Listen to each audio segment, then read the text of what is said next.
बताइए श्रेष्ठ कौन? रेशम के धागे बनाने वाला या उन धागों को बुनकर वस्त्र बनाने वाला?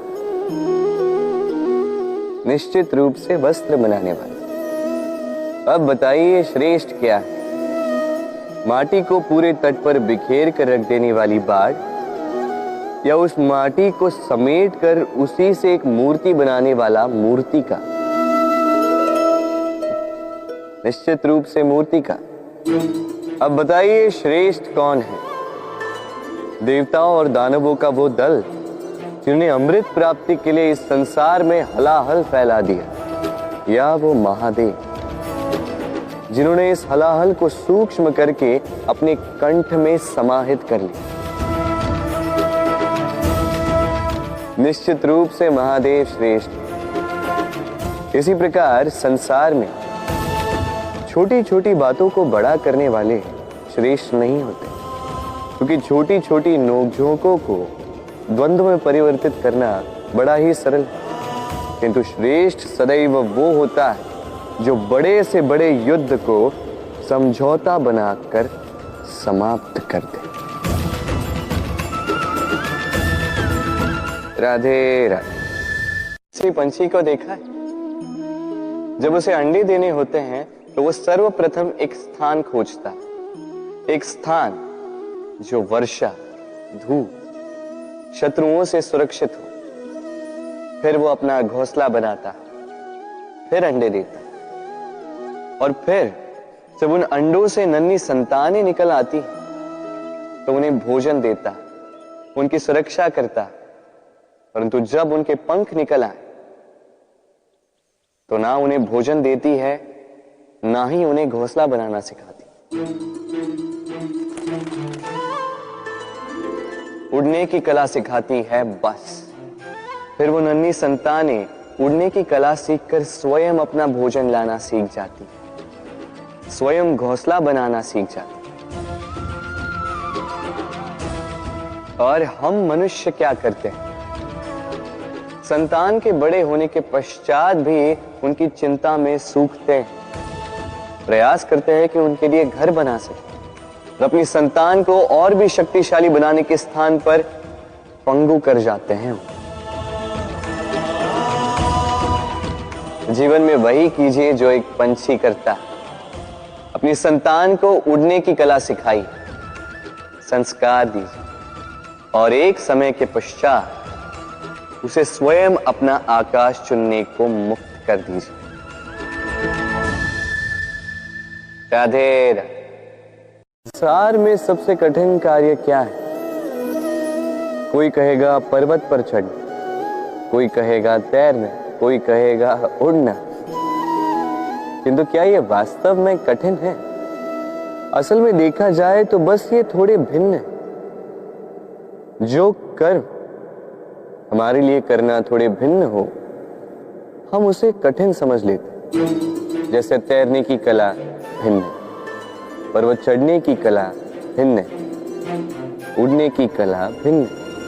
जैसे कि कुछ लोग गणित और विज्ञान को कठिन समझ लेते हैं, तो वास्तव में ये बस साहित्य से थोड़े भिन्न है, कठिन नहीं। देखिए, संसार में कठिन कुछ भी नहीं है, बस एक दूसरे से भिन्न है। जैसे कुछ लोग हो, संबंध हो, किसी की सोच या विचारधारा हो, कभी कभी हमें समझ में नहीं आती, क्योंकि हमारी सोच और विचारधारा से वो भिन्न है। किंतु यदि ये समझ लिया जाए कि वो कठिन नहीं, बस थोड़े भिन्न है, तो अनेकों संबंधों को बचाया जा सकता है। राधे।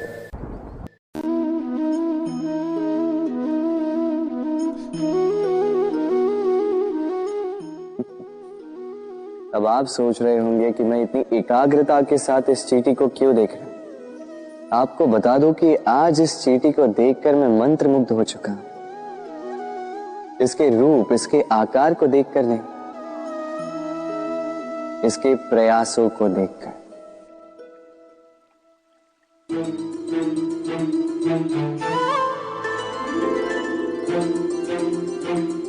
आप जानते हैं, अनगिनत प्रयासों के पश्चात चींटी अपना एक छोटा सा घर बना पाती, जो अन्य जंतुओं के लिए सरल सी बात है।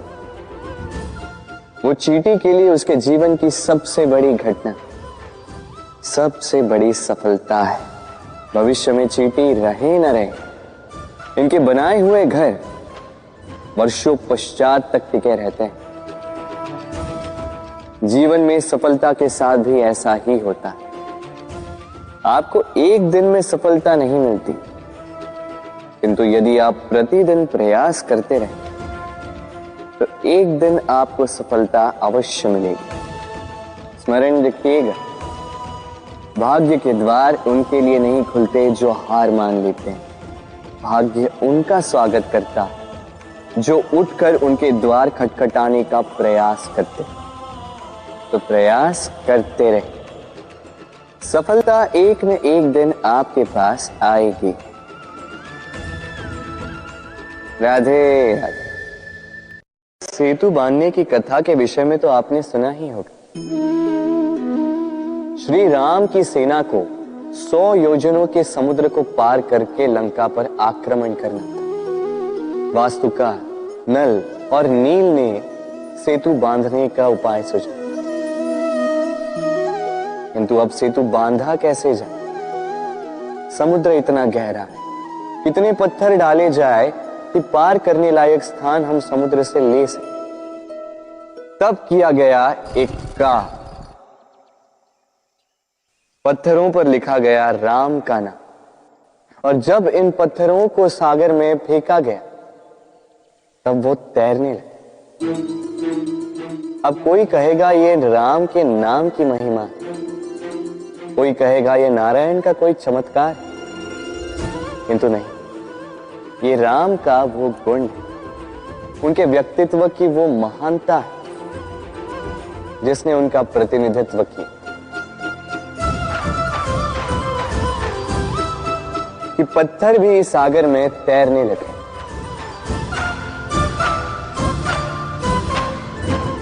उसी प्रकार जहां हम नहीं होते वहां हमारे गुण हमारा प्रतिनिधित्व करते हैं। हमारे नाम की शक्ति हम स्वयं बनाते हैं, अपने कर्मों से, अपने गुणों से। अब चयन आपका है। आपके नाम के सहारे कोई विपदा से बाहर निकल आता है या आपके अपयश के दुष्कर्मों से कोई डूब जाता है। अच्छे से चयन कीजिए। राधे राधे। प्रकृति ने मनुष्य को एक विशेष शक्ति दी है, अन्य जीवों से अधिक शक्ति दी, स्मरण शक्ति। यही शक्ति मनुष्य को अन्य जीवों से भिन्न बनाती, इतिहास लिखने की प्रेरणा देती, ज्ञान को पीढ़ी दर पीढ़ी आगे भी बढ़ाती, और जो भूल जाते हैं अधिकतर रूप से वो उपहास और दया के पात्र बन जाते हैं। परंतु क्या यही पूर्णतः सत्य है? नहीं। यही स्मरण शक्ति मनुष्य के विकास में सबसे बड़ी बाधा भी बन जाती है, उसके चित्त को दूषित कर देती है। बुरे अनुभव, किसी का दिया गया धोखा, किसी का किया गया कटाक्ष मनुष्य भुला नहीं पाता और फिर लग जाता है प्रतिकार में। पहले समय नष्ट करता है प्रतिकार की तैयारी में, फिर समय नष्ट करता है प्रतिकार का अवसर ढूंढने में। यदि संतोष पाना है, यदि जीवन में आनंद पाना है, तो स्मरण शक्ति का सदुपयोग कीजिए। अपनी स्मरण शक्ति को केंद्रित कीजिए केवल अच्छी बातों और अच्छी यादों की ओर। जीवन में प्रसन्नता आए। राधे राधे। मनुष्य अपने परिवार के लिए क्या कुछ नहीं करता, दिन रात परिश्रम करता है ताकि अपने परिवार की आवश्यकता पूर्ति के लिए धन कमा सके।